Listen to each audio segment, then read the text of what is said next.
Assalamualaikum warahmatullahi wabarakatuh. Perkenalkan, saya Asti Mahadewi dengan NIM 2210111300. Di sini saya akan mempresentasikan tentang scoping review dengan judul pengaruh pendidikan kesehatan tentang menstruasi terhadap kesiapan remaja putri dalam menghadapi menarche di SD Yogyakarta 2022. Bab 1, pendahuluan di latar belakang. Menurut Badan Kependudukan dan Keluarga Berencana BKKBN 2017, remaja adalah masa paling kritis dalam kehidupan seseorang, karena masa ini merupakan masa peralihan dari masa kanak-kanak hingga dewasa, baik secara fisik maupun mental, dan merupakan tahapan yang sangat menentukan dalam pembentukan kepribadian remaja. Menurut WHO, pada tahun 2018, mendefinisikan remaja sebagai individu dalam kelompok usia 10-19 tahun, dan remaja sebagai kelompok usia 15-24 tahun dengan mencapai kematangan seksual. Salah satu proses kematangan seksual adalah datangnya menarche. Didefinisikan sebagai siklus menstruasi pertama, perdarahan menstruasi pertama yaitu menarche, WHO 2019. Menarche merupakan haid pertama kali yang umumnya terjadi pada usia 11-14 tahun. Menarche merupakan masa dari anak-anak menuju masa dewasa. Selama kehidupan seorang perempuan, haid dimulai dari menarche sampai menopause. Menarche salah satu tanda bahwa remaja telah mengalami perubahan di dalam dirinya dan juga disertai dengan berbagai masalah dan perubahan-perubahan baik fisik, biologi, psikologis maupun sosial. Di negara-negara Asia Tenggara, remaja putri mengalami menarche rata-rata pada usia 12,2 tahun dan 12,38 tahun. Data yang diperoleh dari Kementerian Kesehatan RI tahun 2019 menunjukkan hasil riset kesehatan dasar atau Riskesdas Indonesia 2019 yang menyatakan bahwa remaja usia 10-19 tahun. Proporsi menarche secara keseluruhan adalah 78,6%, mulai dari 42,8%, 96,2%, 99,6% di 12, 15, dan 18 tahun. Masing-masing rata-rata usia menarche secara keseluruhan adalah 12,96 tahun.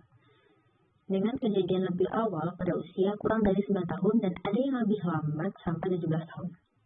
Di daerah istimewa Yogyakarta, usia menarche pada perempuan pada remaja putri dengan kisaran 12,37 sampai 12,59 tahun. Riskesdas 2018. Kejadian menarche yang cenderung datangnya lebih awal saat anak belum mencapai kedewasaan pikiran ditambah dengan kurangnya pengetahuan mengenai menstruasi yang dapat menyebabkan anak merasa gelisah serta takut. Selain itu, anak sangat sering sekali merasa malu yang amat dalam dan merasa kotor saat menstruasi pertama mereka. Semakin muda seorang wanita, semakin tidak siap untuk menghadapi menarche, sehingga menstruasi dipandang sebagai gangguan yang mengejutkan. Menurut WHO, menarche dini kemungkinan remaja perempuan lebih cepat bersentuhan dengan kehidupan seksual, sehingga kemungkinan remaja untuk hamil dan menjadi seorang ibu lebih besar. Menarche dini dapat menimbulkan resiko berbagai penyakit seperti kanker payudara, obesitas, dan penyakit kardiovaskular. Senaga 2021. Di Indonesia, sebanyak 46,7% remaja putri belum memiliki kesiapan dalam menghadapi menarche. Sebanyak 70% siswa mengatakan mereka takut bila dalam waktu dekat akan mengalami menarche. 60% mereka tidak tahu apa yang akan dilakukan dan 40% siswi belum ada persiapan khusus jika akan mengalami menstruasi. Ketidaktahuan tentang kesiapan menarche dapat berdampak pada cara kebersihan hygiene, khususnya pupa hygiene pada saat menstruasi. Kurangnya pengetahuan hygiene saat menstruasi dapat beresiko terjadinya masalah fisik, yaitu ISK. Selain ISK, akibat kurangnya pemahaman hygiene genitalia menyebabkan gangguan kesehatan reproduksi seperti keputihan, penyakit radang panggul, dan kemungkinan terjadinya kanker leher rahim. Untuk mencegah semua itu dan mempersiapkan remaja dalam menghadapi masa pubertas itu dengan memberikan pendidikan kesehatan, sehingga hasil penelitian ini yaitu adanya perbedaan pengetahuan remaja sebelum dan sesudah diberikan pendidikan kesehatan mengenai pubertas. Christianing Case 2019. Faktor-faktor yang mempengaruhi kesiapan anak dalam menghadapi menarche yaitu usia. Sumber informasi yang dimaksud sumber informasi di sini adalah sumber-sumber yang dapat memberikan informasi tentang menarche kepada siswi. Sumber informasi yang diterima siswi yaitu keluarga, kelompok teman sebaya, dan lingkungan sekolah. Faktor lainnya itu sikap. Dalam penelitian ini dimaksud sikap pada reaksi atau respon yang dirasakan siswi dalam menghadapi menarche. Perasaan tabu di kalangan masyarakat Indonesia menyebabkan kurangnya pengetahuan tentang kesehatan reproduksi, khususnya menarche. Perasaan tabu dalam hal menceritakan masalah menstruasi. Minimnya pengetahuan kesehatan reproduksi yang diajarkan di sekolah dan tabu yang didasarkan pada agama serta tradisi telah menjadi salah satu hambatan untuk melakukan pendidikan tentang kesehatan reproduksi. Salah satu upaya kesehatan remaja yang ditetapkan melalui instruksi presiden yaitu Pelayanan Kesehatan Peduli Remaja atau PKPR. Program ini mulai dikembangkan tahun 2003 yang bertujuan untuk meningkatkan pengetahuan dan keterampilan remaja tentang kesehatan reproduksi dan perilaku hidup sehat serta memberikan pelayanan kesehatan yang berkualitas kepada remaja. Berbagai upaya dilakukan dan akan lebih dioptimalkan dalam pembinaan kesehatan reproduksi remaja, di antaranya Puskesmas PKPR yang terintegritas dengan program UKS. Kampanye kesehatan remaja di sekolah dan budaya kesehatan remaja serta sosialisasi program kesehatan reproduksi remaja melalui media sosial. Berdasarkan UU dan Kemenkes, dalam mencapai keberhasilan pendidikan kesehatan tersebut, bidan sebagai konselor bertugas untuk mengatasi permasalahan kesehatan reproduksi khususnya pada perempuan.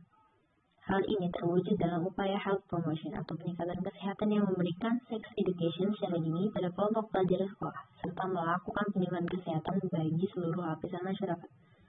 Februari 2011. Beberapa penelitian telah dilakukan mengenai kesiapan remaja putri dalam menghadapi menarche berdasarkan penelitian Azizah Al-Asri, Desi Sumiati, dan Hikmah 2021. Nah, judul Pengaruh Pendidikan Kesehatan secara daring terhadap tingkat pengetahuan remaja putri dalam menghadapi menarche di SD Cisauk, Tangerang. Berdasarkan poll yang dilakukan pada 45 responden, diketahui bahwa sebagian besar responden berpengetahuan baik, yaitu sebesar 24 orang. 53,3% berpengetahuan cukup sebanyak 20 orang, 44,4%, dan sebagian kecil berpengetahuan kurang sebanyak 1 orang, 2,2%. Terjadi peningkatan pengetahuan dalam kategori baik sebelum diberikan pendidikan kesehatan, yaitu sebanyak 2 orang, 4,4% menjadi 24, 53,3%. Dapat diartikan ada perubahan pengetahuan dari kategori kurang atau cukup menjadi baik. Penelitian lain juga dilakukan oleh Puspita Farshid dan Wahyudi 2015 dengan judul Faktor-faktor yang mempengaruhi kesiapan remaja putri dalam menghadapi menarche. Dalam penelitian ini menunjukkan bahwa sebagian besar remaja putri yang tidak siap dalam menghadapi menarche. Ketidaksiapan ini dipengaruhi beberapa faktor, yaitu sumber informasi dan sikap remaja dalam menghadapi menarche. Setelah dilakukan studi pendahuluan di SD di Jakarta, melalui wawancara pada siswi kelas 5 dan 6 didapatkan sejumlah siswi yang telah mengalami menarche dan sejumlah siswi yang belum mengalami menarche. Setelah dilakukan wawancara didapatkan hasil pada siswi yang belum menarche bahwa kesiapan siswi yang mengalami menarche yaitu sekian siswi yang kurang siap, dan sekian siswi yang cukup siap, dan sekian siswi yang siap dalam menghadapi menarche. Berdasarkan data-data dan latar belakang di atas, maka penulis tertarik untuk melakukan penelitian tentang pengaruh pendidikan kesehatan tentang menstruasi terhadap kesiapan remaja putri dalam menghadapi menarche di Yogyakarta. Pertanyaan penelitian. Nah, pertanyaan scoping review didasarkan pada fenomena yang akan diteliti. Pertanyaan scoping review berbeda dengan pertanyaan penelitian, yaitu untuk menyusun pertanyaan scoping review, framework PEO bisa digunakan. Inilah framework PEO. Berdasarkan framework PEO, pertanyaan scoping review ini adalah untuk mengetahui pengaruh pendidikan kesehatan tentang menstruasi terhadap kesiapan remaja putri dalam menghadapi menarche. Selanjutnya, tujuan scoping review untuk mengetahui pengaruh tingkat pendidikan tentang menstruasi terhadap kesiapan menghadapi menarche pada remaja putri di SD Jakarta. Tujuan khusus diketahuinya kesiapan menghadapi menarche sebelum dilakukan pendidikan kesehatan tentang menstruasi pada remaja putri di SD Jakarta. Diketahui kesiapan menghadapi menarche sesudah dilakukan pendidikan kesehatan tentang menstruasi pada remaja putri di SD Jakarta. Lalu manfaat penelitian. Aspek teoritis, ada aspek praktis. Pada bab 2 yaitu metode penelitian scoping review. Metode yang digunakan dalam review ini menggunakan metode scoping review. Framework yang digunakan dalam review ini menggunakan framework dari Arksky dan O'Malley 2005. Terdapat 5 tahapan, yaitu 1. Mengidentifikasi pertanyaan scoping review. 2. Mengidentifikasi artikel yang relevan. 3. Pemilihan atau seleksi artikel. 4. Memetakan data. 5. Menyusun, meningkat, dan melaporkan hasil. Lalu yang pertama, mengidentifikasi pertanyaan scoping review. menggunakan framework PEO, Population, Teenager Growth, Exposure, Manage, Outcome Readiness. Lalu, langkah yang kedua, mengidentifikasi studi yang relevan.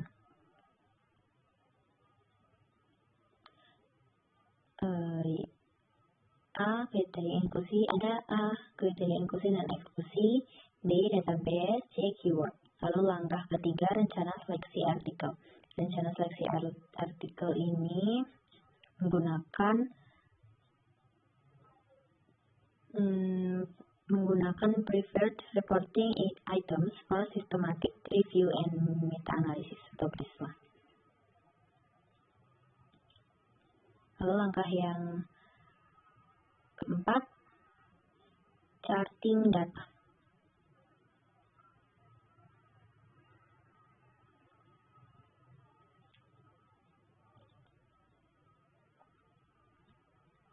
Lalu langkah yang kelima, penyajian data atau hasil diskusi dan simpulan.